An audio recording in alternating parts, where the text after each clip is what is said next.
قدمنا وأهلنا وأسلافنا وعلانا وأهل حبيبنا حيدر بن المصريين على الهندوان وعلى من نواه الحبيبنا عمر بن محمد بن حبيب بن شعبة بن سالم وعلى من نواه الحبيب بن بدر بن أحمد الصديق وعلى من نواه الإمام محمد بن محمد الغزالي وعلى من نواه أبونا الصالحون بنية الكتب والمنوح ورسل الحادثة والروح فتوبة النسوح والكبول الإقبال وصلح النيات بنية صالحة وإلى حضرة النبي محمد صلى الله عليه وسلم. الفاتحة.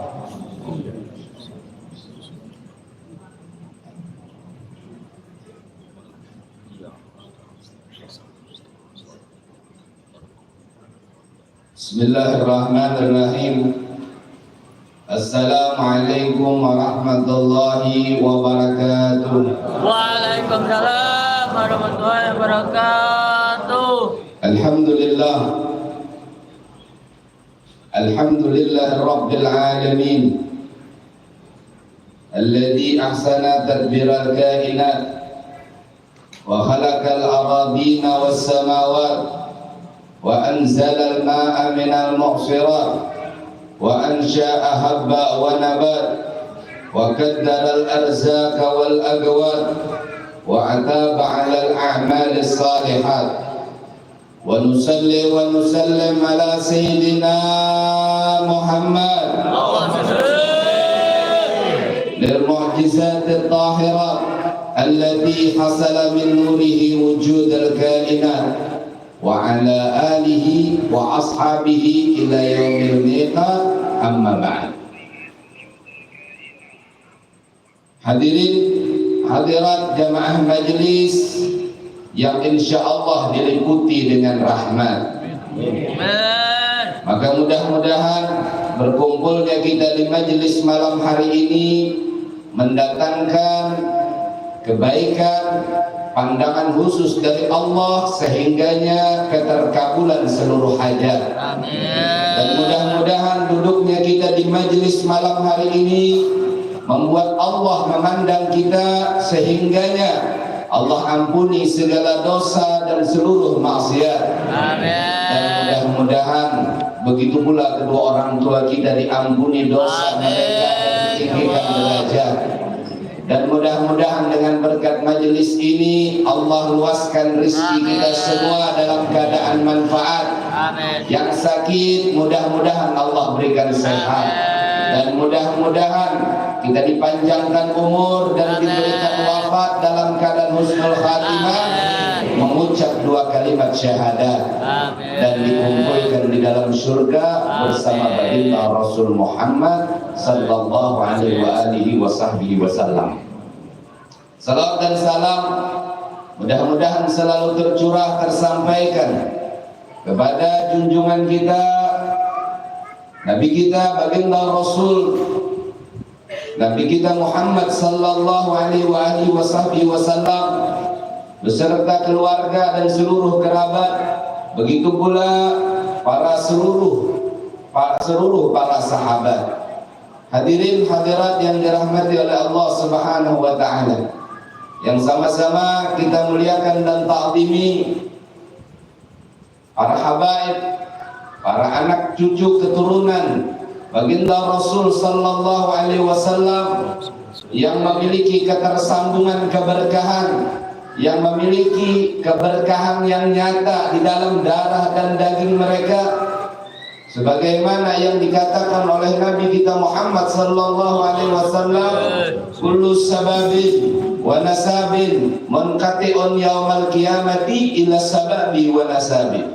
Setiap sebab dan nasab kelak akan terputus pada hari kiamat kecuali sebabku dan nasabku. Maka yakinilah mereka para anak cucu Nabi sallallahu alaihi wasallam, mereka para habaib kita, para syaraib kita adalah orang-orang yang punya keterkaitan keberkahan yang tidak terputus sebab nasab mereka bahkan pada hari kiamat nanti. Dan mudah-mudahan duduknya kita bersama mereka mendatangkan sumber keberkahan yang membuat bangga datuk mereka, kita mendapatkan syafaat daripada datuk mereka. Amin, Allahumma amin ya rabbal alamin. Yang sama-sama kita ta'zimi, kita harapkan keberkahannya guru kita Al-Habib Zain bin Adil bin Syahab, begitu pula Al-Habib Nuh bin Idris Bahashim, begitu pula Habib Hamid Bahashim, dan para habaib yang lainnya pun tidak lupa pula yang sama-sama kita ta'zimi dan kita hormati dari guru-guru kita, para pendidik kita, para pengajak kita dalam kebaikan serta ketaatan, guru kita yang penuh keberkahan, guru Syarifuddin dan guru-guru yang lainnya. Terkhusus pula seluruh hadirin hadirat jamaah Majelis Darus Salihin, wabil khusus sahibul majelis kita, sahibul penanggung jawab majelis kita, Kang Dede beserta seluruh keluarga besar, hadirin hadirat yang dimuliakan oleh Allah. Nawaina ta'allum wa ta'lim wa tadabbur wa tadhkir wa naf'a wal intifa' wal ifadah wal istifadah wal hadda 'ala tamassuki bi kitabillah wa sunnati rasulih wa du'a ila al-huda wa dalalah 'ala al-khair ibtigha' wajhillah wa mardatihi wa qurbihi wa thawabihi subhanahu wa ta'ala. Qala Syekhul Musannif rahimahullahu ta'ala wa nafa'ana bihi wa bi'ulumihi bid-dharain amin radhiyallahu anna wa ankum ajma'in. Al-Imam Hujjatul Islam Abu Hamid Muhammad bin Muhammad Al-Ghazali, mudah-mudahan Allah memberkahi beliau dan kita semua. Amin, Allahumma amin ya rabbal alamin. Melanjutkan daripada nasihat-nasihat beliau di dalam kitab beliau Bidayatul Hidayah. Namun demikian kata beliau, nafsu amarah, ulama su. Kemarin beliau menceritakan tentang ulama su. Mereka yang duduk di majelis, mereka yang belajar agama, tujuannya mencari dunia. Mereka berpakaian ulama, namun gerak-gerik mereka menunjukkan kepada ingin mencari dunia. Maka demikian nafsu amarah orang-orang seperti ini, kata beliau, selalu membisikkan di telinga. Jadi kita perlu diperhatikan, kalau niat kita salah, tujuan kita salah, tapi kita tidak merasa salah. Ini yang dikhawatirkan. Nafsu amarah kita, nafsu yang jelek di dalam hati kita akan senantiasa membisikkan kepada kita bermacam-macam angan-angan, bermacam-macam keinginan.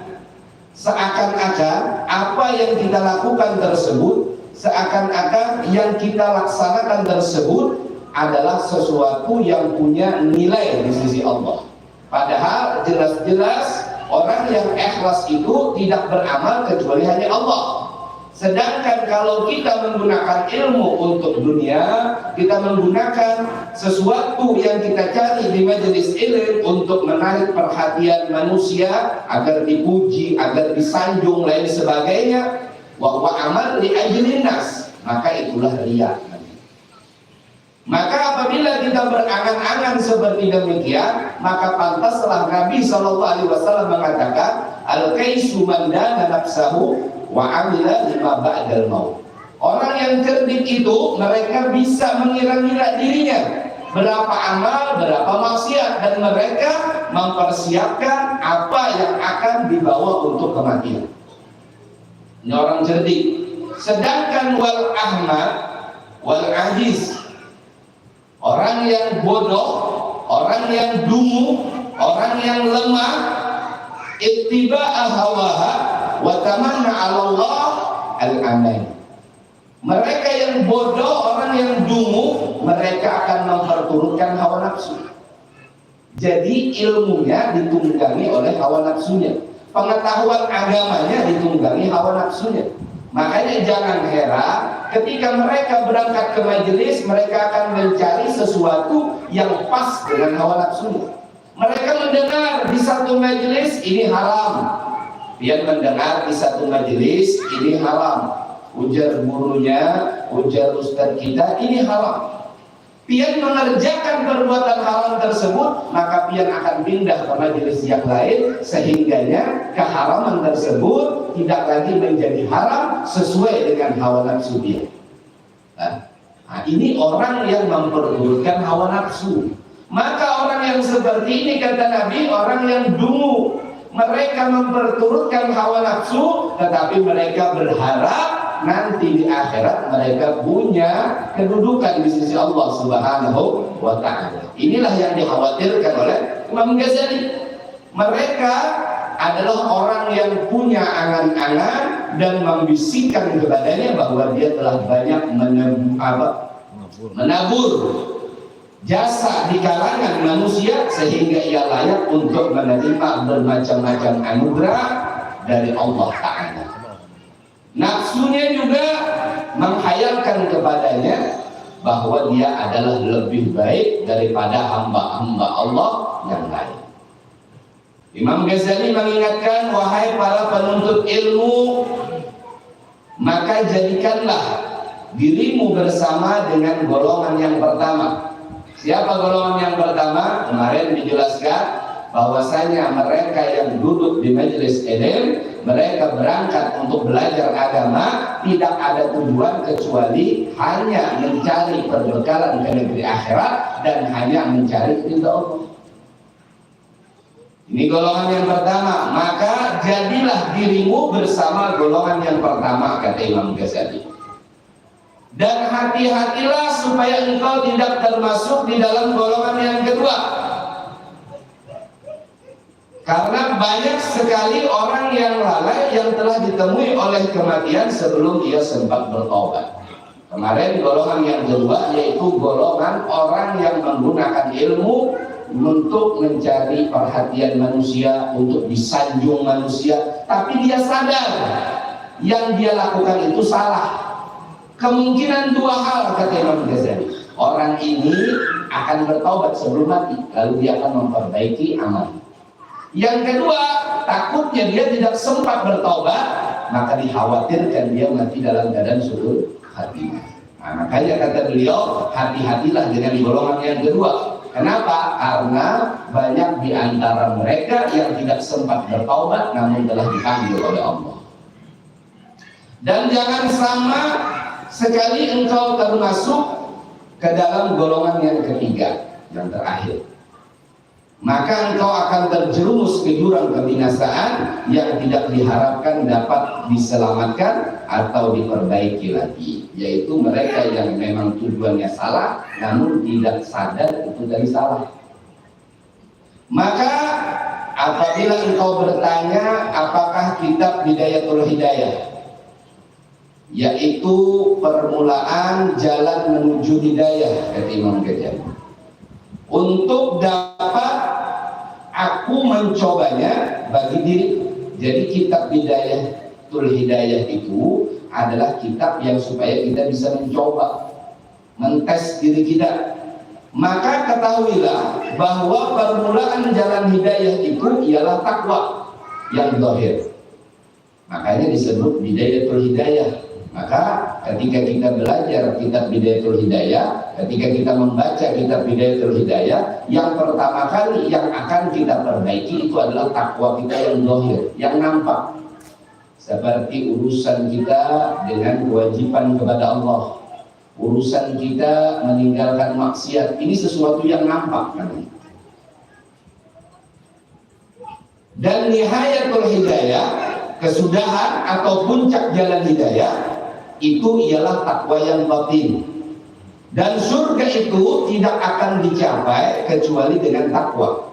Dan tidak ada petunjuk kecuali bagi orang yang menyediakan dirinya untuk bertakwa. Tidak ada hidayah kecuali bagi orang yang menyediakan dirinya untuk menerima hidayah. Jadi, kalau kita begana di rumah aja begana.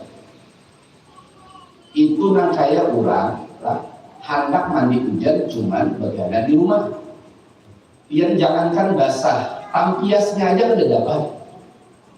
Begitu pula ketika kita ingin suatu hidayah, kita harus menjemput hidayah tadi. Dan tempat-tempat turunnya hidayah, terbukanya hidayah itu di majelis ilmu. Kalau kita ingin dapat ilham dari Allah, ingin dapat petunjuk dari Allah, maka kita berangkat ke majelis-majelis yang ada di sekitar kita. Dan hidayah tidak akan manfaat, kita dapat hidayah, dapat teguran, kecuali setelah diamalkan. Nah itulah nanti kita akan sampai kepada nihayatul hidayah, puncak daripada hidayah tersebut. Makanya ada orang itu akan sampai kepada Allah, apalagi bahasa wahidilah ma'rifat, setelah dia mengamalkan apa yang dia pelajari. Bukan hanya dibicarakan semalaman suntuk, sampai subuh berpanggilan masalah Allah Ta'ala, seakan-akan dia lebih mengenal Allah daripada Allah sendiri. Orang seperti ini demi Allah tidak akan pernah sampai kepada Allah. Kenapa? Karena cuma dibicarakan. Karena sesuatu yang dibicarakan itu adalah ilmu. Itu adalah cuma sekedar ilmu. Tetapi hidayah yang manfaat adalah sesuatu yang diamalkan. Dikatakan oleh Imam Ghazali, man yazdada ilman lam yazdad huda, menukil hadis Nabi. Kata Imam Ghazali mengambil daripada hadis Nabi, man yazdada ilman lam yazdad huda, lam yazdad minallah illa huda. Berapa banyak orang yang bertambah ilmu, hadir di majelis, duduk di majelis, membicarakan ilmu, dapat ilmu, tetapi tidak bertambah hidayah. Maka dia tidak bertambah dekat kepada Allah, melainkan sebaliknya dia tambah jauh daripada Allah. Jadi kita harus amalkan. Maka kitab ini Imam Ghazali di sini mengajarkan apa yang kita baca, apa yang kita dengar, amalkan. Setelah kita amalkan, kita akan mencoba kepada diri kita ini condong kemana? Hati kita condong kepada itu tadi, tidak bermalas-malasan, kada koler, rancak menggawinya, berarti itu hati kita condong kepada hidayah tadi. Tapi kalau kita daripada membacanya, mempelajarinya, tetapi semakin kita jauh, semakin kita koler, berarti hati kita dipenuhi nafsu amarah. Maka tidak ada petunjuk kecuali bagi orang yang menyediakan dirinya untuk bertakwa. Dan takwa itu terbagi kepada dua. Pertama, menjunjung segala perintah Allah Ta'ala, ini melaksanakan ketaatan. Yang kedua, menjauhi segala yang dilarang oleh Allah Subhanahu wa Ta'ala. Makanya nanti kitab ini akan berbicara yang pertama, melaksanakan ketaatan. Bagian yang kedua, meninggalkan kemaksiatan. Kalaunya tuntuk, bukan cuma dibaca, tapi diamalkan, maka insya Allah kita menjadi orang yang takwa. Dan orang yang takwa itu adalah orang yang paling mulia. Inna akramakum indallahi atqakum. Sesungguhnya yang paling mulia di antara kalian adalah yang paling takwa.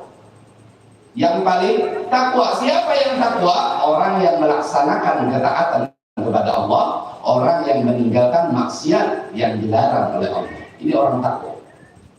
Jadi kalau ada di kampung kita tolak ukur mulia itu bukan seperti ini, itu bukan ukuran di sisi Allah.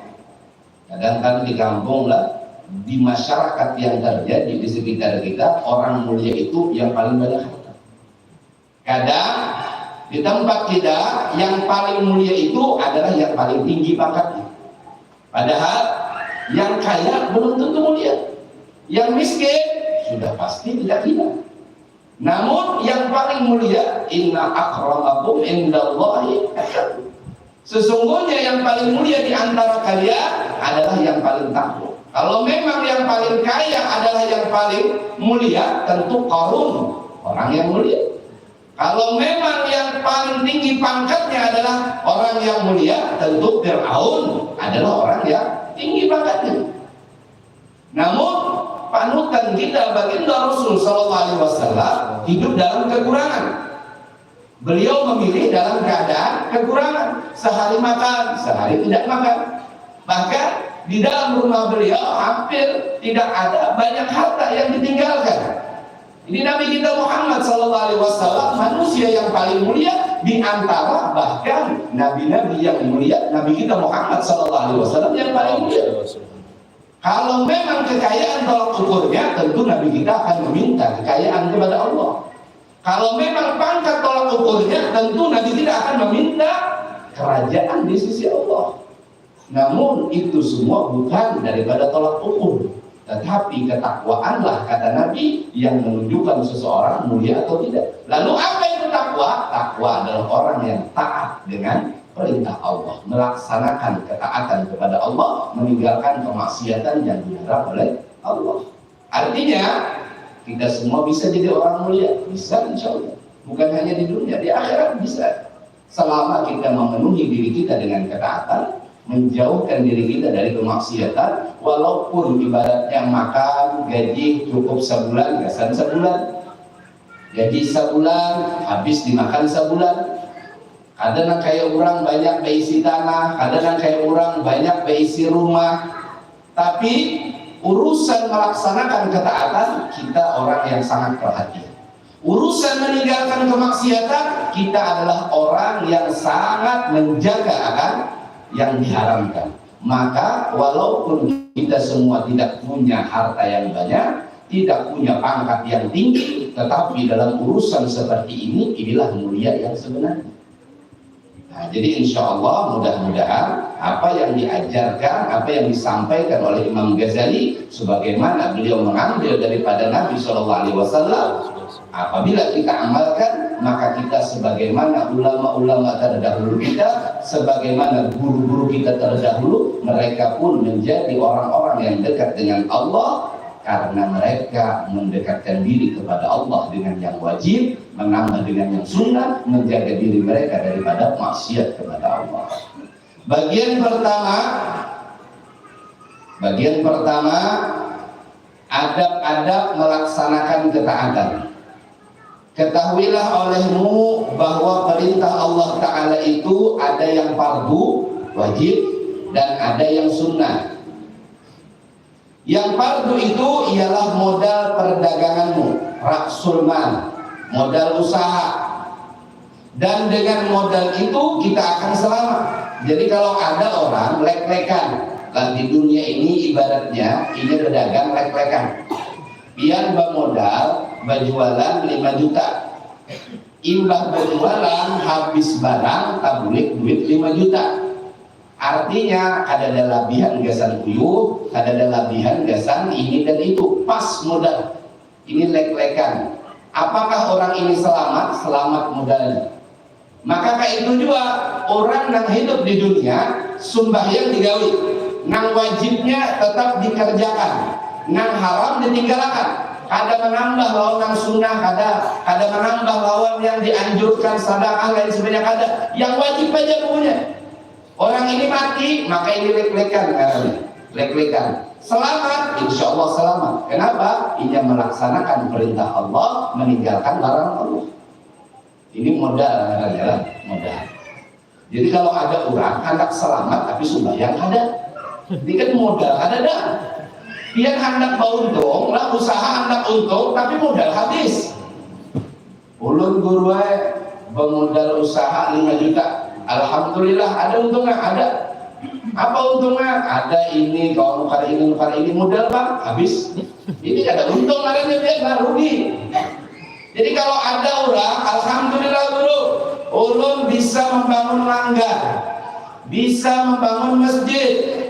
Ulun alhamdulillah menyantuni anak yatim tiap bulan.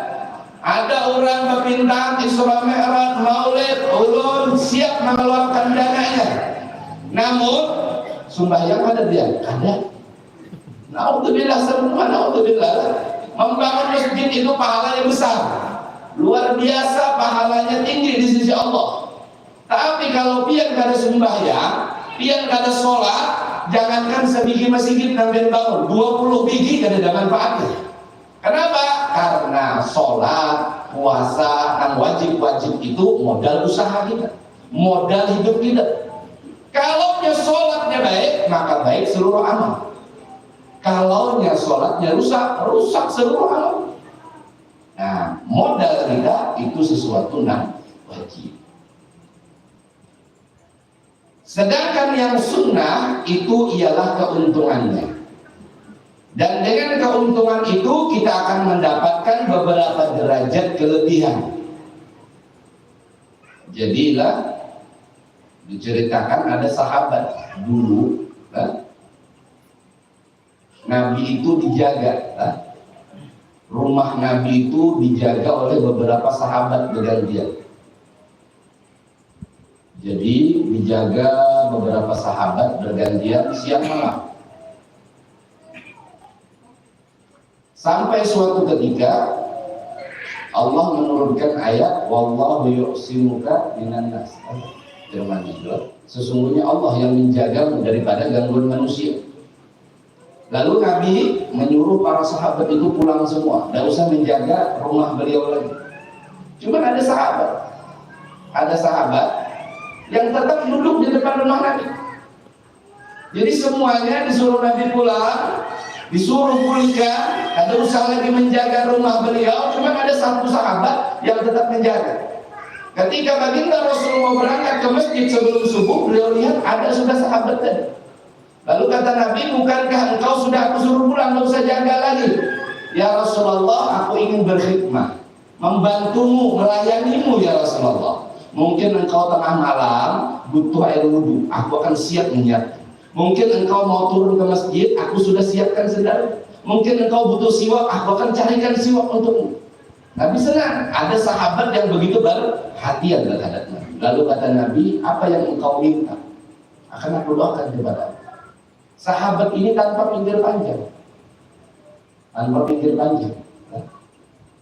Apa permintaan sahabat ini? Murafaqatan Nabi fil jannah. Ini luar biasa lah permintaannya lah. Bukan permintaan biasa. Kalau minta surga itu biasa. Kenapa? Memang dijanjikan surga gitu semua. Kullu ummati yadkhuluna jannah. Setiap umatku masuk ke dalam surga katanya. Sahabat ini tanpa basa-basi minta murafaqata fil jannah. Ya Rasulullah, aku ingin di dalam surga itu bersamamu, berdampingan denganmu. Ini permintaannya besar, permintaannya tinggi, luar biasa. Lalu apa kata Nabi? A'inni bikasratis sujud. Kata Nabi, bantu aku dengan banyak sujud. Jadi sahabat minta supaya dia bersama Nabi di dalam surga. Lalu Nabi minta lagi dia sahabat tersebut, ini sahabat kurang apa lagi? Bantu aku supaya engkau bisa bersamaku di dalam surga dengan banyak sujud. Paham dan maksudnya? Orang kalau mengerjakan modal saja, insya Allah masuk surga. Tapi kalau orang ingin bersama duduk dengan Nabi, berdekatan dengan baginda Rasul, ujar kata apa? Bantu aku dengan banyak ibadah lagi, banyak mengerjakan sunnah lagi. Kenapa? Modal usaha kita, modal kita masuk surga itu adalah kewajiban. Tapi kalau kita ingin lebih dekat kedudukan dengan Nabi, maka tambah dengan yang sunnah. Nah ini dikasrati sujud. Bantu aku dengan banyak sujud. Makanya kalau dia cuma hendak masuk surga, maka cukup dengan modal tadi. Tapi kalau kita ingin lebih dekat dengan Nabi, di padang mahsyar mendapat naungan Allah bersama baginda Rasul. Di dalam surga, surganya adalah surga baginda Rasul. Bukan surga yang paling jauh daripada Nabi, tetapi surga yang paling dekat dengan Nabi, bertetangga dengan Nabi SAW. Makanya dikatakan, yaqulullahu tabaraka wa ta'ala, ma taqarraba ilayya al-mutaqarribun bimisli adai ma tarattu alaihim wa la yazalul abdu yataqarrabu ilayya bil nawafil hatta uhibbahu fa idza ahbabtuhu kuntu sam'ahu alladhi yasma'u bihi wa basarahu alladhi yubsiru bihi wa lisanahu alladhi yantiqu bihi wa yadahu allati yabtishu biha wa rijlahu allati yamshi biha. Allah Subhanahu wa ta'ala berfirman di dalam hadis qudsi, tidak ada, kata Allah, tidak ada suatu cara yang lebih sesuai, yang lebih pas untuk hambaku menghampirkan dirinya kepadaku. Kadada yang paling pas, ujar Allah, yang paling cocok kalau ada hamba yang hendak menghampirkan dirinya kepadaku. Ini ujar Allah langsung. Pian kalau menakuni bini pian atau pian menakuni laki pian, abahnya ikam ketujuh baju warna coklatkah baju hijau? ujar nang laki baju hijau itu pasti pas saudara. Katimbang nang bini menerka-nerka aja, atau pian anak menukarakan bini pian gelangka atau halun lah. Ujar nang bini ulun ketujuh gelang, pian tukarakan gelang itu pas ngarannya, sesuai dengan yang dikehendaki bini, sesuai dengan kesukaannya. Kalau pian sudah tahu bini ketujuh gelang, pian tukarakan kalau ini kada pas. Nah ini ada orang ingin mendekat kepada Allah supaya makrifat sampai kepada Allah. Maka siapa yang perlu kita ketahui? Maka Allah itu sendiri. Ujar Allah, tidak ada yang paling pas, tidak ada yang paling sesuai seseorang yang ingin mendekatkan dirinya kepada Allah. Apa? Tidak ada yang paling pas, tidak ada yang paling sesuai seorang hamba menghampirkan, mendekatkan dirinya kepadaku seumpama mereka melakukan ibadah yang aku fardukan atau wajibkan. Tidak ada yang paling pas. Jadi kalau ada orang misalkan bapada sampai tapi nang wajib kada digawi, itu pasti kada bertakut lawan, kada bertanya, kada mengetahui apa yang diketahuinya secara langsung. Kenapa? Karena Allah sendiri berfirman di dalam hadis kursi, tidak ada yang sesuai, tidak ada yang paling pas seorang hamba mendekatkan dirinya kepadaku kecuali dengan yang wajib. Dan senantiasa seorang hamba menghampirkan diri kepadaku dengan menambah amalan yang sunnah setelah yang wajib.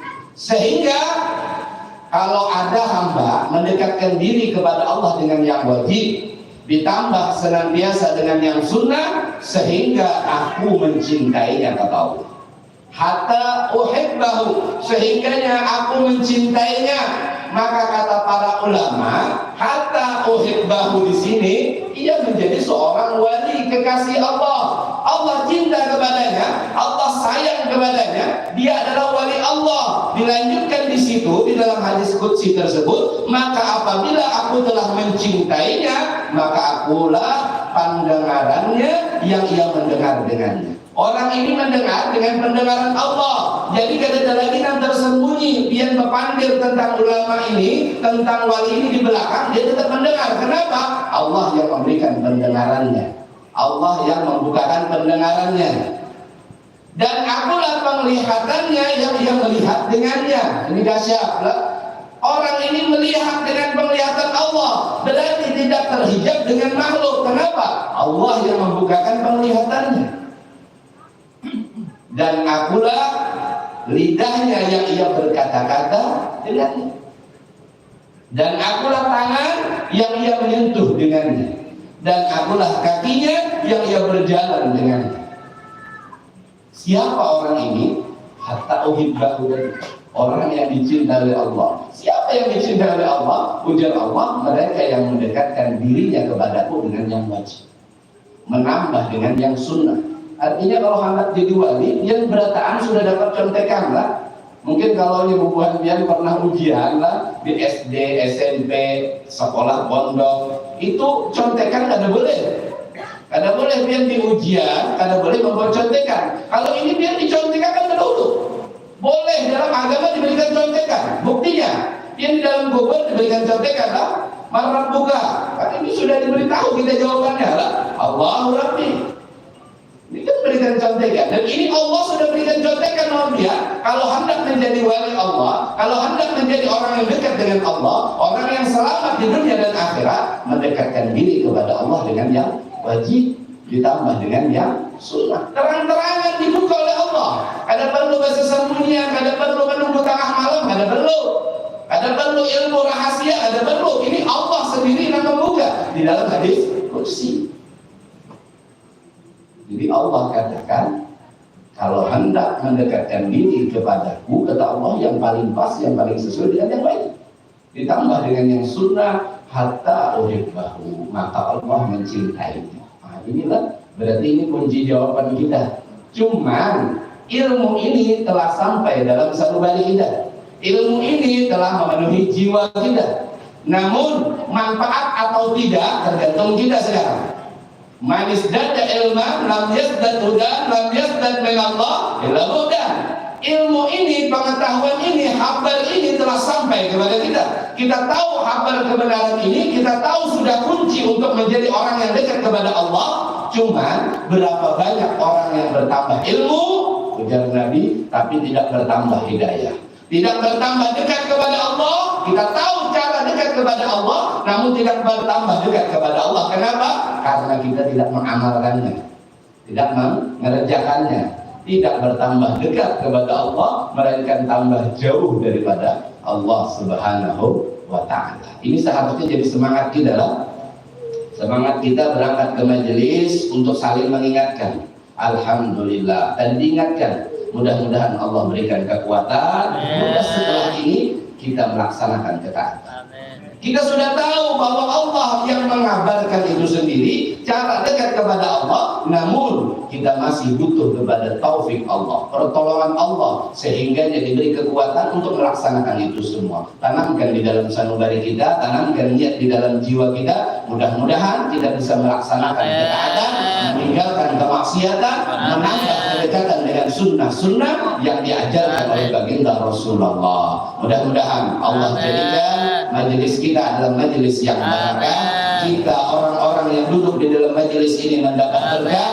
Kita yang pulang dari majelis ini membawa berkah, sehingga rumah kita rumah yang barakah, keluarga kita keluarga yang barakah, dan kampung kita adalah kampung yang diberkahi oleh Allah. Yang mana sebentar lagi kita akan menyambut bulan suci yang penuh berkah, dan mudah-mudahan kita tidak terhijab daripada keberkahan yang ditandai kita mudah melaksanakan ketaatan, mudah meninggalkan kemaksiatan. Mudah-mudahan Allah Dat yang Maha Melihat memandang kita semua dengan pandangan rahmat dan kasih sayang, sehingganya terciptalah di dalam sanubari kita, sehingganya tumbuhlah di dalam jiwa kita pertolongan Allah, taufik Allah untuk melaksanakan segala ibadah yang dimudahkan oleh Allah di bulan Ramadan. Mudah-mudahan Allah sampaikan umur kita kepada bulan Ramadan, Allah selamatkan kita dari kemaksiatan di bulan Ramadan, dan Allah jadikan kita orang-orang yang fitrah, kembali kepada kesucian karena berkat bulan Ramadan.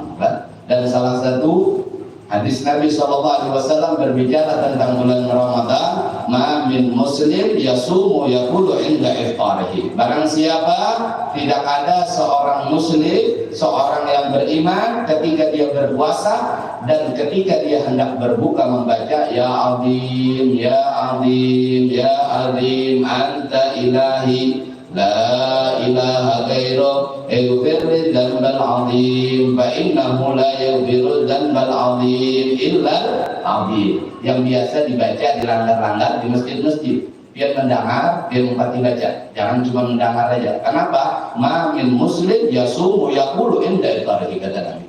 Tidak ada seorang muslim ketika berpuasa membaca itu tadi apa? Illa kharaja min dunubihi kayaumi waladatuhum, kecuali keluar daripada segala dosanya seperti hari dia dilahirkan ibunya. Jadi kalau di bulan Ramadan kita tidak mendapat ampunan, itu orang yang rugi.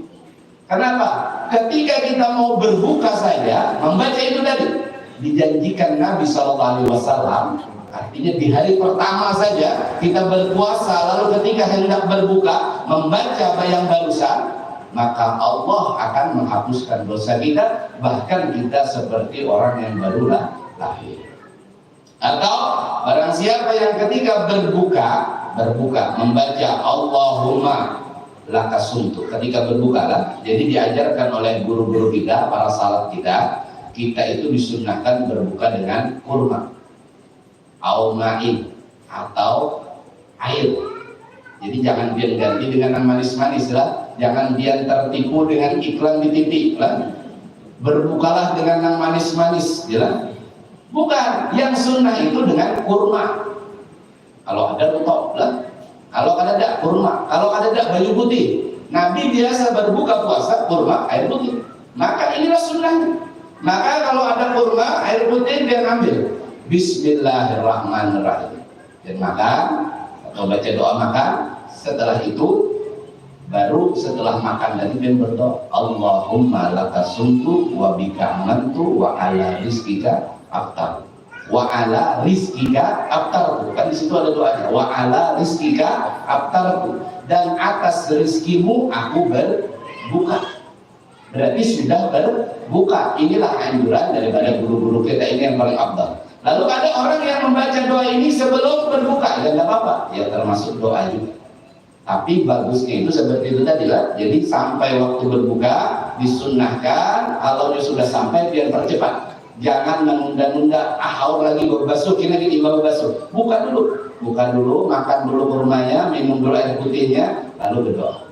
Jangan disia-siakan. Kenapa? Karena di waktu berbuka itu adalah waktu yang begitu indah. Allah memandang kepada hambanya, waktu yang mustajabah, waktu yang berkah. Maka kalau sudah sampai berbuka, dan berbuka, ambil kurma, minum air putih, lalu berdoa, Allahumma laka sumtu wa bika amantu wa ala rizkika aftartu dhahabad dama'u wa btalatil uruq wa sabatal ajri insyaallah alhamdulillahilladzi a'anani wa sumtu wa razaqani fa aftartu Allahumma inni as'aluka birahmatika allati wasi'at kulli syai'in an taghfirani.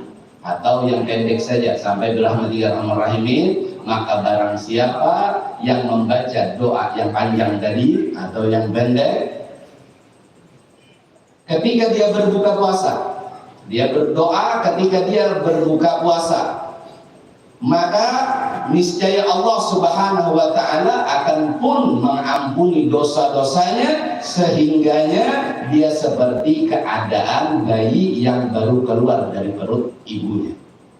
Nah, ini kan sebelum berbuka baca istighfar tadi, ya azim, ya azim, habis dosa dia. Ketika berbuka baca doa, Allahumma lakasumtu, habis lagi dosanya. Maka alhamdulillah, maka itulah namanya bulan keberkahan. Hari pertamanya saja, waktu berbukanya saja membawa keberkahan. Dosa kita dalam ampunan Allah. Waktu sahurnya pun kan, di waktu sahur itu terdapat keberkahan. Makanya walaupun yang kenyang lah, kebanyakan makan, misalkan waktu imbah isya makan sudah banyak, waktu sahur kan ada lagi yang kau dimakan, kekenyangan, maka makan barang sedikit, minum banyak sedikit, sunnah dengan kurma, barang aja sedikit 3 biji, maka di waktu sahur itu terdapat keberkahan, sunnah hukum, jangan ditinggalkan. Nah ini semua, makanya bulan Ramadan adalah bulan keberkahan karena waktunya sendiri adalah waktu-waktu yang barakah. Maka mudah-mudahan kita semua disampaikan kepada bulan Ramadan. Cuman perlu diperhatikanlah ujar Nabi, khamsu yuktirna sha'im. 5 hal apabila digawi 5 hal ini bisa membatalkan puasa. Ujar ulama, membatalkan pahala puasa. Yang pertama, bohong. Pian puasa tapi pian berbohong. Pian puasa tapi pian berdusta walaupun begayaan. Ditakutkan berapa banyak orang yang berpuasa, ujar Nabi, tidak mendapatkan pahala puasa kecuali yang didapatkannya rasa haus, rasa lapar. Siapa? Orang yang berpuasa namun berdusta jalan terus. Orang yang berpuasa namun panggilan dusta dipakainya terus. Orang ini tidak akan mendapat pahala puasa di sisi Allah, yang didapat cuma rasa lapar lawan rasa haus. Ada dana lain, ditambah satu lagi, bau muntung lah. Ada dana lain, pahala ada, keberkahan hilang. Kenapa? Karena ia berpuasa tetap menggawi yang dilarang.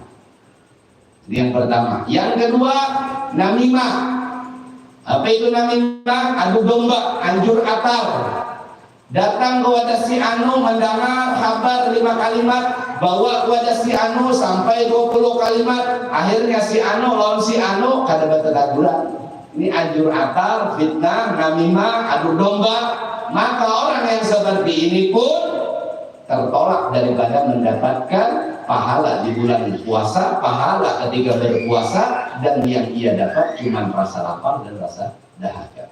Yang ketiga, yang bisa menghilangkan pahala puasa yaitu ghibah. Nah, inilah rancak sudah masalah ghibah inilah. Cuman guru ini mau ulangi gibah teruslah. Dia kan kalau diulangi kan biar kan ingat kadang. Dan ini yang paling rancak tagawi lah. Yang paling rancak tak kerjakan itu gibah. Dan gibah itu wah ini lebih mudah lewat sosial media.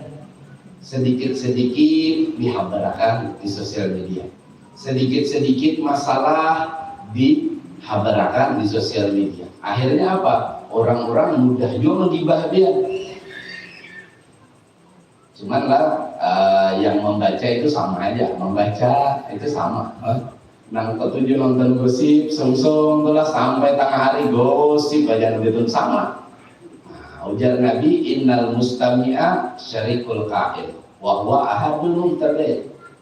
Sesungguhnya orang yang mendengar orang menggibah, mengumpat orang, menggosip orang, menguyak orang, mendengarnya, maka dia berkongsi, bersarikat dalam menggosip tadi. Wa huwa ahadul mubtadi'. Maka sesungguhnya dia termasuk salah satu daripada penggibah. Artinya sama apa kata? Sama. Jadi kalau ada yang seikung menggibah, dia umpat membaca, apalagi dia di sosial media like and share, like and comment lagi lah, menyukai dan mengkomen. Itu tambah lagi lah. Anu tuh kayak ini kayak ini, bujur lah di bawahnya ini bisa adalah bujur lah. Iya galah, ini tambah jadi biar bergibah. Atau mulai sungsung tadi lah TV menyiarkan bergosipan. Si anu lagi garing ditinggalkan nang bini. Nah, misalkan, biar melihat benar, senang, ketujuh. Maka biar termasuk tadi lah mendengarkan tadi innal mustami'a syarikul qa'il. Jadi hati-hatilah, ini himbauan. Kalau bina ibadah kita di bulan puasa tadi, waktu berpuasa tadi kan ada nilai di sisi Allah. Nang ada apa? Lapar orang harus sholat. Dan nang berikutnya yang pula bisa membatalkan pahala puasa yaitu nami apa? Sumpah palsu. Nah, ketujuh sumpah palsu adalah yang ketujuh sedikit-sedikit bersumpah ditawar orang iwak pian lillahi ta'ala mudahnya sudah itu ini sedikit-sedikit sumpah. Ini hati-hati orang yang bersumpah lalu ada di tempat disumpahnya itu kena kafarat 3 hari berpuasa dia. Nah kalau dia di waktu berpuasa melakukan seperti ini maka hilang pahala puasa dia. Sedikit-sedikit sumpah demi Allah umanya wallahi umanya aku pada wadah bini anu jalain padahal ada ke situ misalkan ini urusan iya maka dia bersumpah-sumpah itu tinggalkanlah sesuatu yang tidak terlalu penting, jangan biar angkat sumpah. Dan yang terakhir nazar bisyahwah, memandang dengan syahwat. Nah, inilah kebiasaan ngabuburit, itu kebiasaan yang kurang baik. Kebiasaan ngabuburit itu kebiasaan kurang baik. Amun biar ngabuburit ke pondok pesantren, ada yang dia lihat. Amun biar ngabuburit lah ke majelis, ada majelis misalkan rohah sore itu ada pasien lihat. Amun biar ngabuburit ke pasar lah, ini kada semua babinen bakar udung. Lah alhamdulillah nure 5 nang bakar udung, 20 nang ada bakar udung. Ada nang kuning, habang, hijau rambutnya lah, ada nang bajunya panjang, ada yang di atas rintuh. Hendak ada terlihat, sepel betul ada aja lah.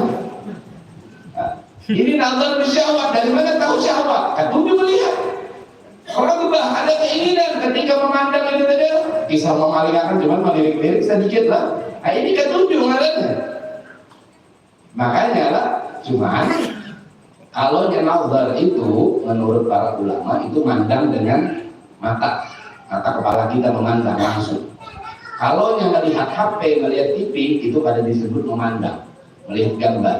Cuman amun ujar Habib Ali Masyhur, kalau pian tuh melihat tihang lalu syahwat, ya sama aja karena melihat tihang syahwat. Apalagi inilah pian membuka HP, ada sudah nang parboy ini gelar. Ada mungkin dia kan syahwat lah. Amun pian normal syahwat ya. Nang babinian juga selama bulan Ramadan sudah menyiapkan 50 episode drama Korea lah. Syahwat kada yang melihat laki-lakiannya itu. Lalu syahwat maka itu pun termasuk yang dilarang. Nah, makanya jaga mata, jaga telinga, jaga pikiran. Di bulan Ramadan insya Allah dapat keberkahan. Jaga yang punya mata, jaga yang punya telinga. Karena telinga ini kan kadang mengisi waktu kita mendengarkan musik. Nah ini musik sesuatu melalaikan. Nah takut hilang keberkahan kita pula. Jadi jaga mata, jaga telinga, jaga pikiran, jaga pemandilan.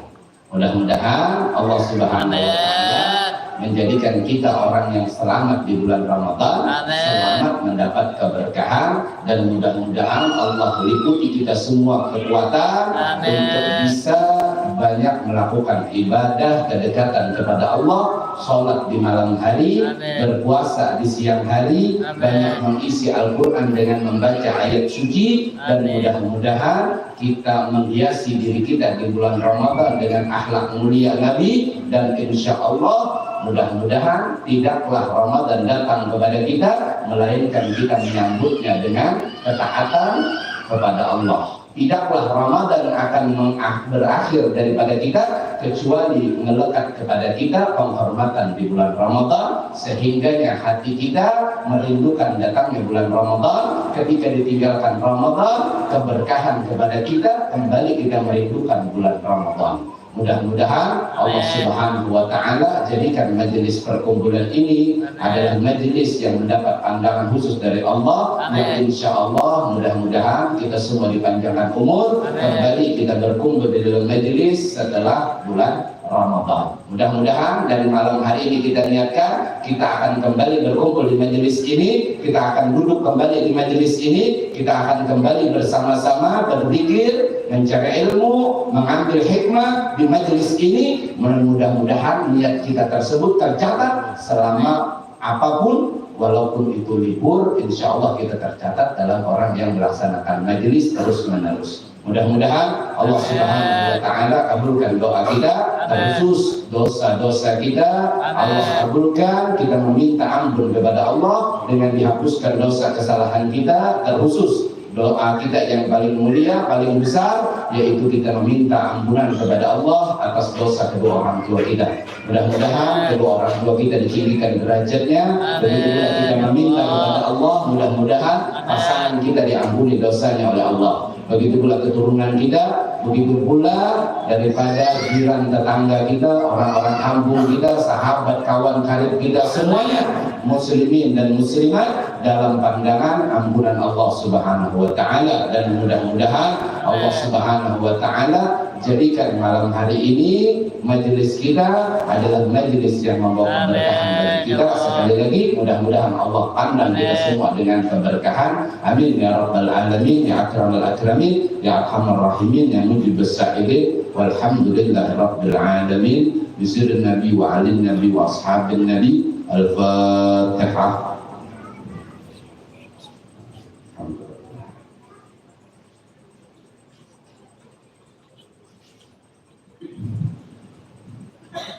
أفضل ما كنا ونبي من قبل لا إله إلا الله، لا إله إلا الله، الموجود في كل زمان، الموجود في كل زمان، لا إله إلا الله، لا إله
على سيدنا محمد صاحب البشرى صلاة تبشرنا بها لنا وولدنا وجميع مشايخنا ومعلمينا وطلبتنا وطالبتنا